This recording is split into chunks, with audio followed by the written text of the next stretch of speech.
Женци, дали може и аз да помоля за една цигара? Ти не си ли много малка да пушиш, бе? Малка. Той ме научи, като бях само на 12. Аз ли те научих? Не си ли спомняш как се скъсах да кашля? Не си спомням. Аз тази не я познавам даже. Ало, Аве. Аве, къде си? Няма значение къде съм. Добре ли си? Ще те науча на една игра. Трябва да оцелиш осовата линия.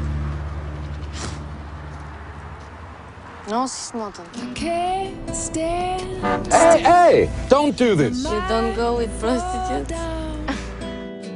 Всъщност на къде си? Аз пък трябва да намеря брат ми. И той къде? Последно чух, че спял в някаква изоставена синагога. Бързо ще може да го фанеш. Самира към морето с него. Короче.